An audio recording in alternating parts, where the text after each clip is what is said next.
Welcome to Drumshee Days, starring Maura Logue and David Eisen.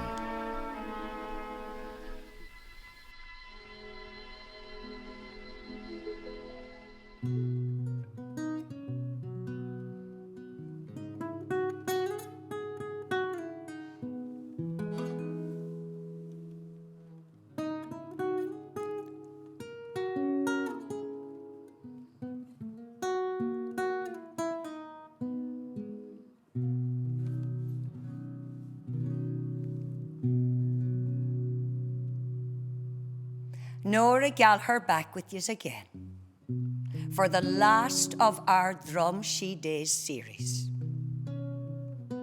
Now the summer of 58 was coming to its close, and the talk of the town was the big August Fair Day dance, the biggest hoolie of the season. Everybody would get dickied up and excited for that night. And you know, ones even came home on holidays for the big dance. It was my busiest night in the cloakroom, I can tell you, because blow-ins and outsiders were even seen on the premises. I remember it was drizzling that night of the August Fair Day dance. So the coats, the gabardines, the wools, the tweeds, and the raincoats were all out in strength. And I remember the stink of wet clothes hung to me all night.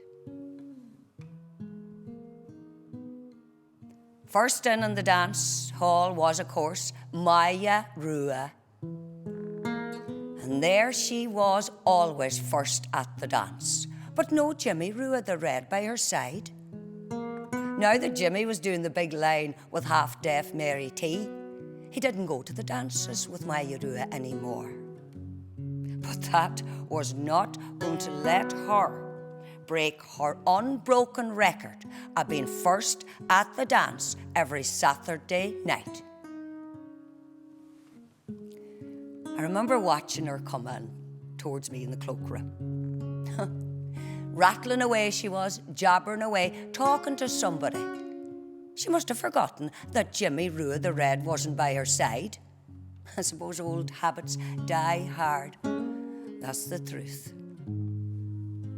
She came towards me, and her looking great.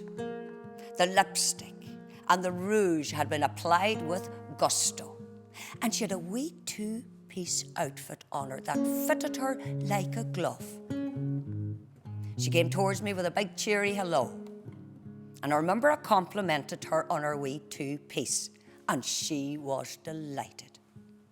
Nora Gallagher, isn't it gorgeous? You know, Hannah Toner, the dressmaker, made that for me, and she had it ready for the night for the big dance. You know her, Hannah Toner, the blow-in. Not that she comes to the dances like I come to the dance every Saturday night. I hear she only comes to one dance, this dance. Oh, I know Hannah well, Maya Rua, says I. A civil girl if ever saw one. And maybe she'll have a bit of sense this year, not bother her head coming to the August Fair Day dance. 3 years now she's been waiting. Long time for a young girl. But Maya Rua wasn't paying any heed to me at all, because all that was bothering Maya Rua wasn't Hannah, but her own important news that she was dying to share with me. Nora Gallagher, I put that advertisement in the Ireland's Own magazine like I said I would. I got great help from Nan and Nebla, the Merry Widows. Oh, they're great at the writing of the advertisements for the Ireland's Own magazine, and they're great at the love lettering. And I hear they're doing matchmaking lettering as well. Oh, they're a great pair, yon pair. And then, for some reason, she started to talk about forest trees, and pine trees, and fir trees, and evergreen trees. I don't know what came over her at all. And then the penny dropped when she mentioned a certain forestry man named Regal Bride. Didn't he answer her advertisement in the Ireland's Own magazine? And he was coming to the Fair Day dance that night to meet with Maya Rua. Well, I wished Maya Rua well, and I hoped for her that the good times would roll.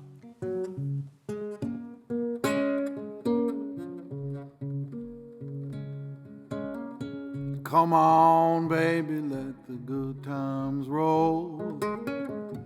We're here to soothe our souls, and if it takes all night long,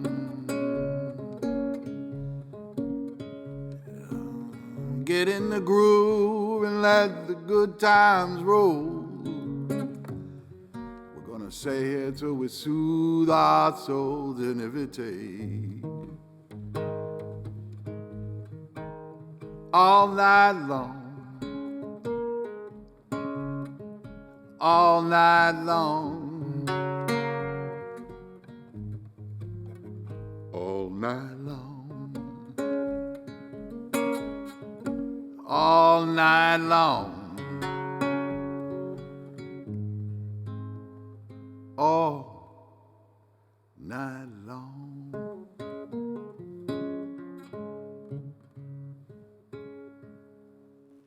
Next on the scene were the merry widows, Nan and Nabla.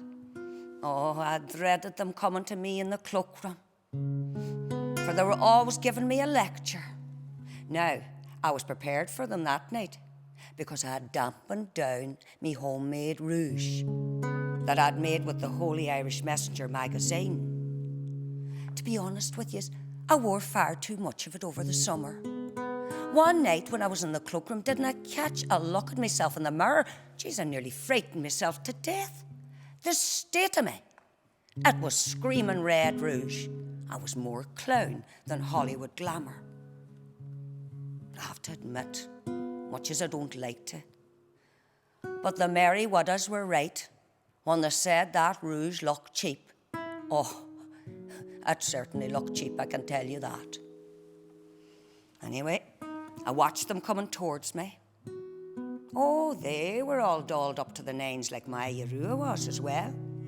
They were wearing floral print dresses in pastel shades with handbags and gloves and hats to match.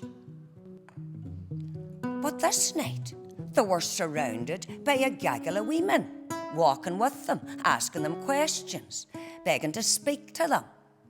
And what with all the hubbub and the adulations, sure the merry widows had no time for me at all. They just handed me their coats.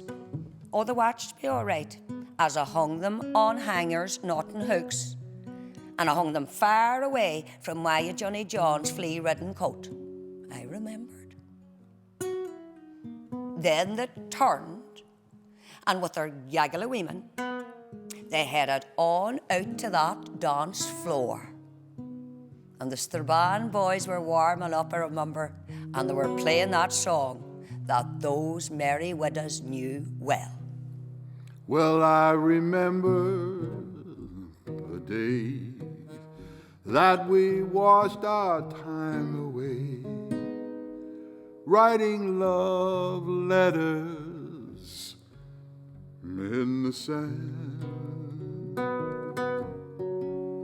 and how you laughed when I cried, and I watched that swirling tide wash away our love letters.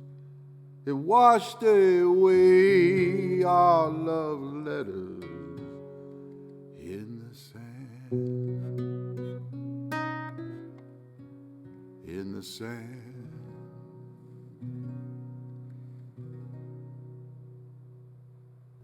The happy couple arrived in next, with Biddy Shan between them. Well, you wouldn't know Biddy Shan. She was a different woman, because now she was Biddy Shan without the lumbago and without the stick. Well, she barely had time to say hello. She just flung me her coat and says, Take care of that, Nora Gallagher. And off she went to her new post, second in command to Maisie, tea lady on the supper room. Well, off she sprinted, stickless. Fair play to her. I said to Mary T, I says, God, isn't Betty Shan doing great now without the lumbago and the stick, Mary T?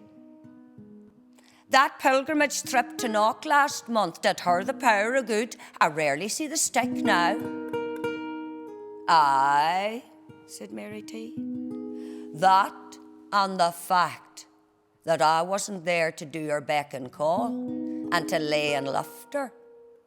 You see, once I started going out with my Jimmy, she had to get up and do things for herself, hadn't she? And that's what made the difference. That's what I think, Nora Gallagher. She was probably right, was Mary T. Jimmy even had a big hello, Nora, for me. Well, Mary T was training him well. And they only had eyes for each other. Well, there was romance in the air that night, definitely. I told them about Maya Rua and her waiting for her forestry man to come that night. Now that she had a reply to her advertisement in the Ireland's Own magazine. So there was definitely love in the air. And I watched the two of them as they headed off to that dance floor. And God love them, they only had eyes for each other.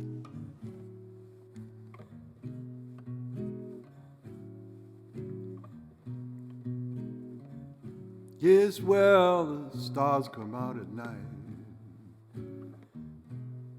They may be too bright because I only have eyes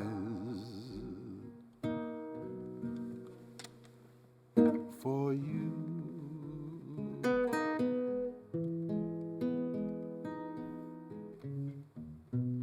We may be standing in a crowd, people all so loud, but that doesn't even come through because I only have eyes. Yes, I only have eyes. Don't you know that I only have eyes for you?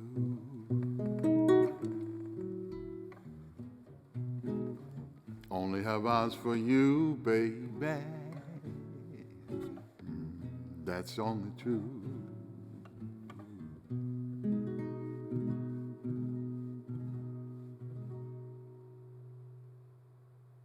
The next thing I heard a clatter.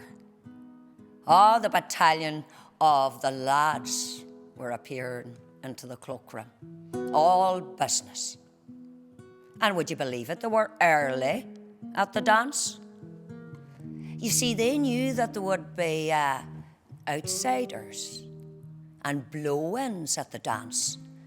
And they didn't want to be up late in case they'd miss a chance with some of the new talent.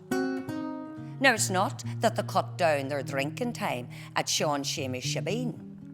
Oh, no.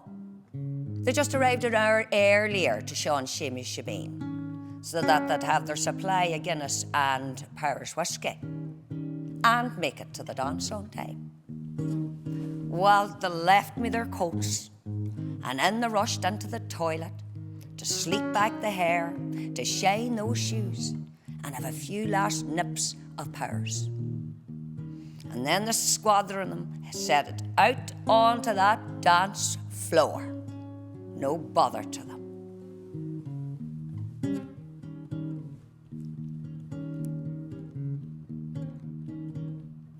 Now, when I told you that everybody went to the dance at Drumshee Dry Dance Hall all summer, well, I told you a wee white lie. Not everybody came.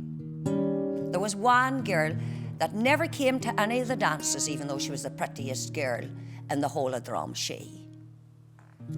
And that was Hannah Toner, the dressmaker that my Yarua had talked about. Oh, Hannah was gorgeous. She was like a wee crawly doll with her silky fair hair. She came as an apprentice a few years before that to work in Maggie Maguire's dressmaking business. Poor Maggie Maguire was now frail and she wanted to pass on the knowing of her trade. And Hannah was just the one to take it on. And when poor Maggie Maguire passed away, didn't she leave the business to Hannah? And Hannah took it on, for indeed a dressmaker was needed in Drumshee, and she stayed with us. Now, being the best dressmaker around definitely was her saving grace. But Hannah was too good looking for her own good. And that didn't sit well with the Dolly Bird Brigade, because they didn't want no pretty outsider taking their men. Oh, she used to get the sharp edge of their tongue when she came first to remember. And they got a gunk when the most handsome lad in all of Drumshee, Tim McLean, took a fancy to Hannah. He fell in love with her the first time he laid eyes on her, and they started walking out together, and they had a big romance for about 6 months until change happened. In the September of 55, Tim got a job offer that he couldn't refuse. But it was far away in Australia, Northern Australia mining territory. Arrow had to leave his girl behind. But he made a promise to her before he left that when he had his money made, he'd come back home to Drumshee, back home to her. And he'd come back and take her out for the last dance at the August Fair Day dance. And she told him that she would look at no other, that she would dance with no other until he came home to her. Well, she looked right at me.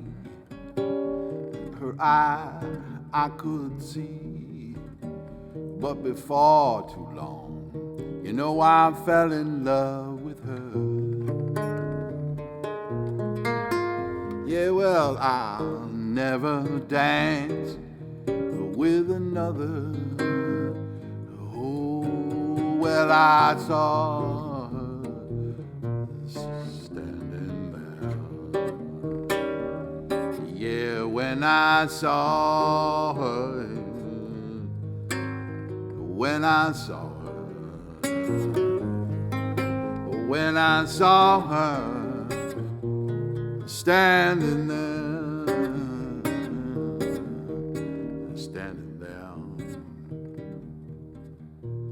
She was standing there.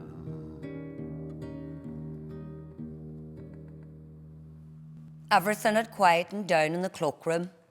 Everybody was in. And the next thing, quietly in comes Hannah Toner. I greeted her and I says, "Well, Hannah, 3 years now. 3 years waiting for Tim McLean to come home to you. It's a long time, girl." And she sighed and she says, "I know, Nora." And she told me then that this was going to be her last night of waiting. If Tim McLean wasn't going to come and ask her out for the last dance this night, then she'd have to accept that he wasn't coming home to her. I told her that I'd keep me fingers crossed and I'd hope that Tim McLean would arrive that night for her.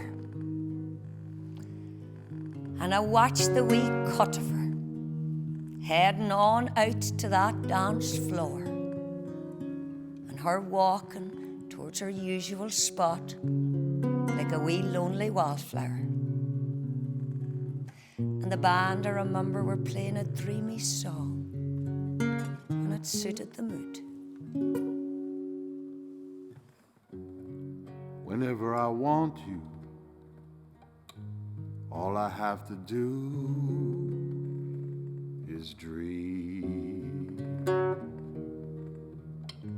Dream, dream, dream. Dream.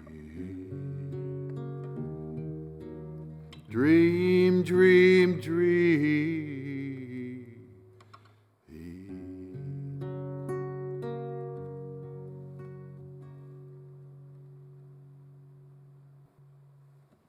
I took a wee look out onto that dance floor when all was quiet in the cloakroom.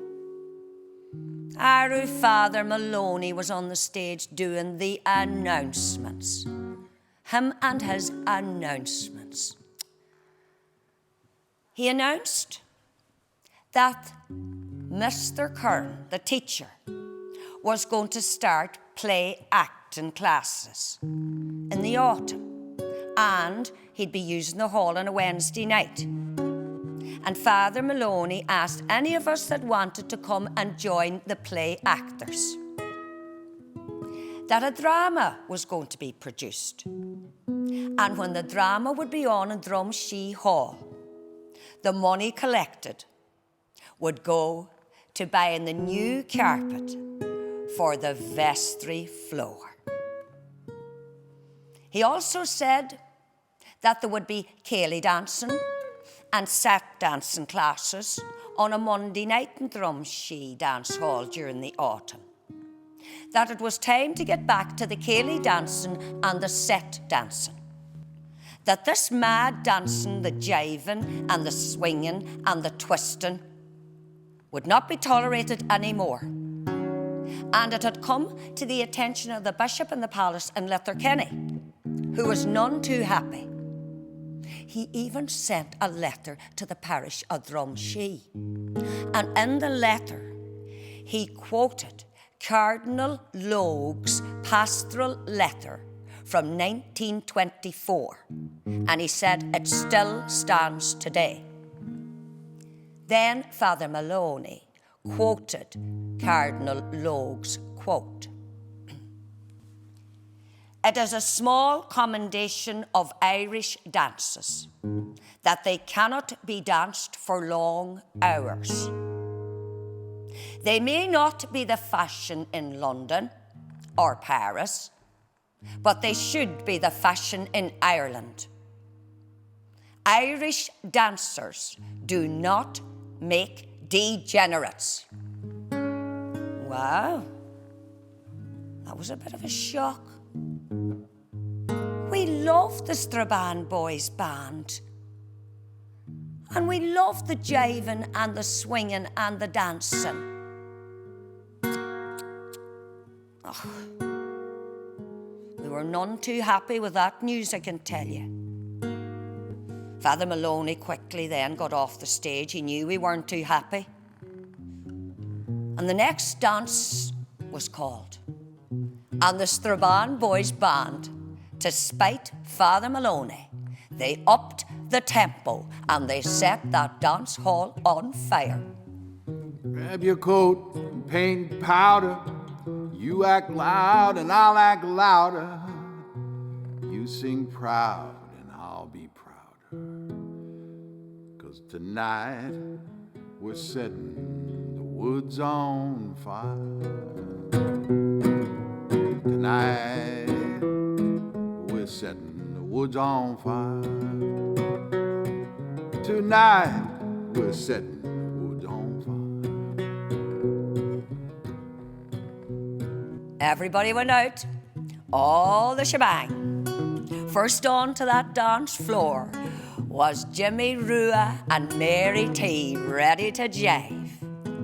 Followed by Maya Rua, with a long stringy bean pole of a fella with her.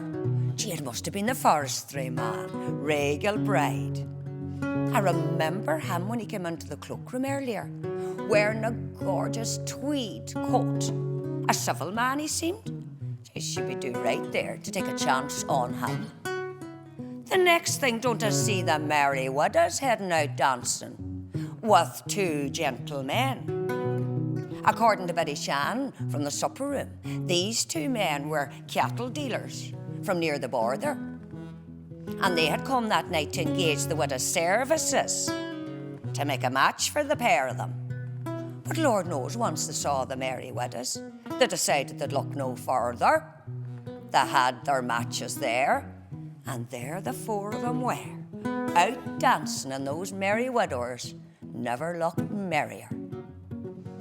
Oh, the Dolly Bird Brigade, they were out in force, I can tell you, because they had ring-fenced those lads. No outsider girl, no blow-in was going to get a chance to steal one of their lads.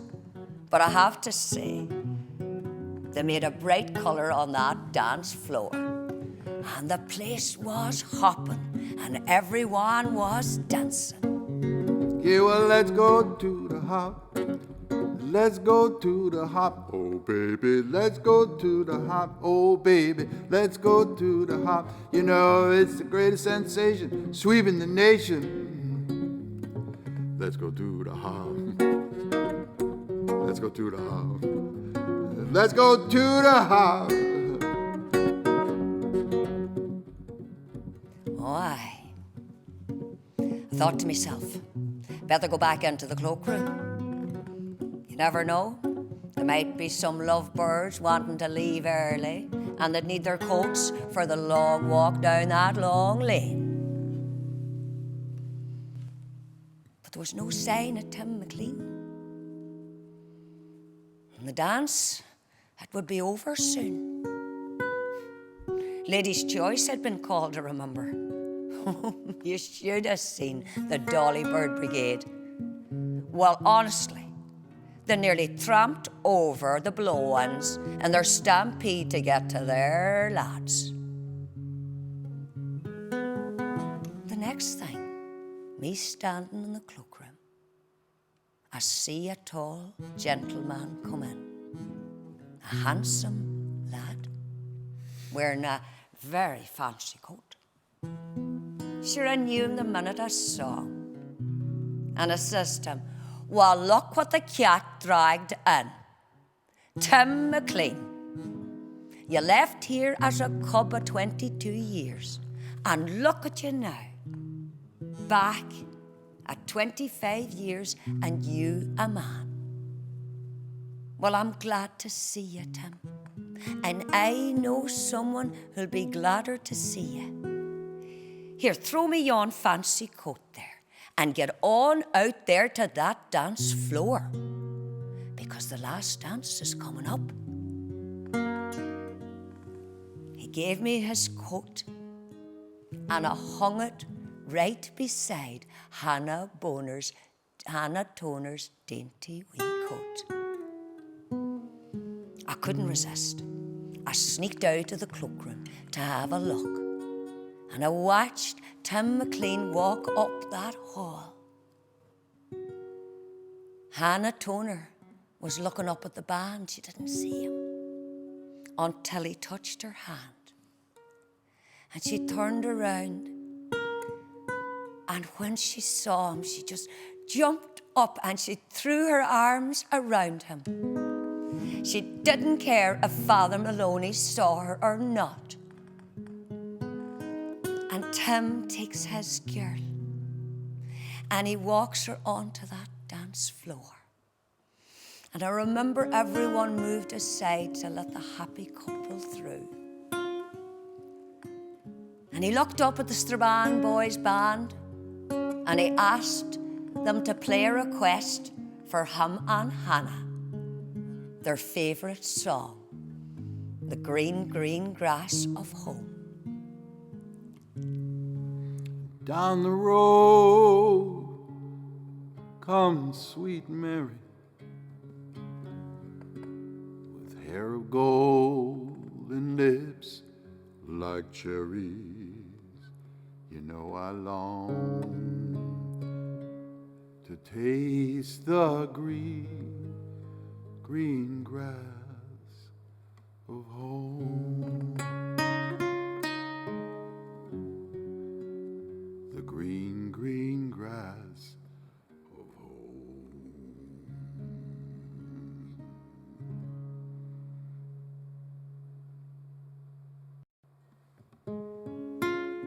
It was coming near the end of the night and the last dance was coming up.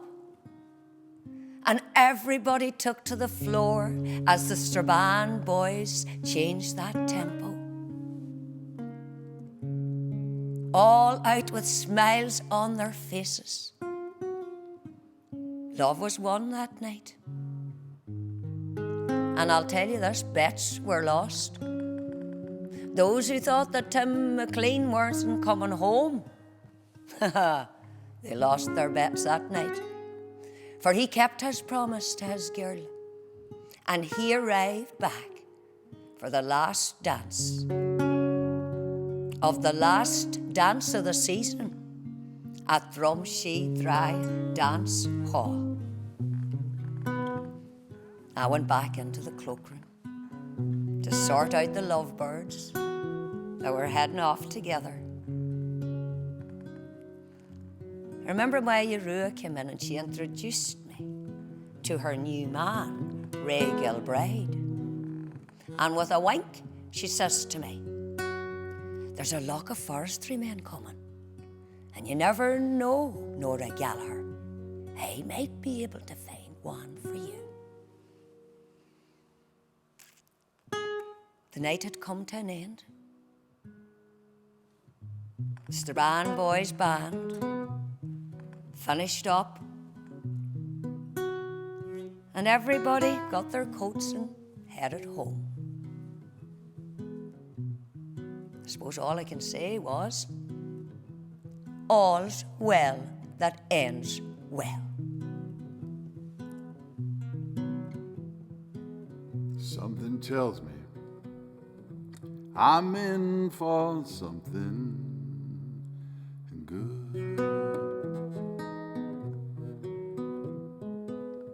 Something tells me I'm in for something good.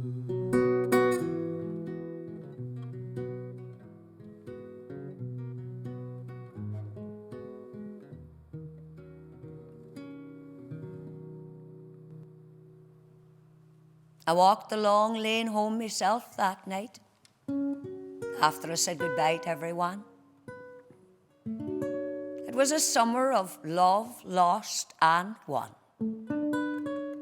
Sadly, I lost, but I still think of me swanky Yankee now and again. I may have lost summer love that summer, but my Yarua telling me that there was a lock of forestry men coming to the area, that perked me up a bit. You never know. Romance might be in the air in the autumn for me, but I'll say nothing till I know more.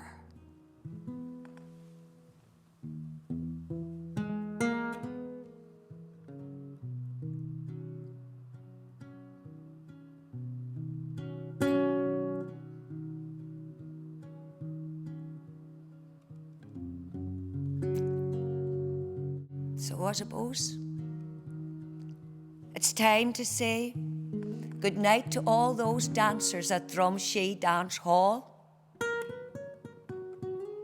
And it's time for us to say goodbye to ye. Do you know we'll miss you coming and keeping us company on a Friday night? So from himself and myself, Ihawai, agus slán, agus Bannard. Good night, sweetheart. You know it's time to go. Good night, sweetheart. You know I love you so. You know I hate to leave you, but I really must say,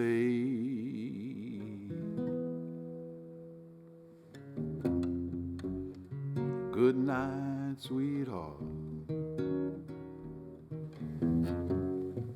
Good night, sweetheart.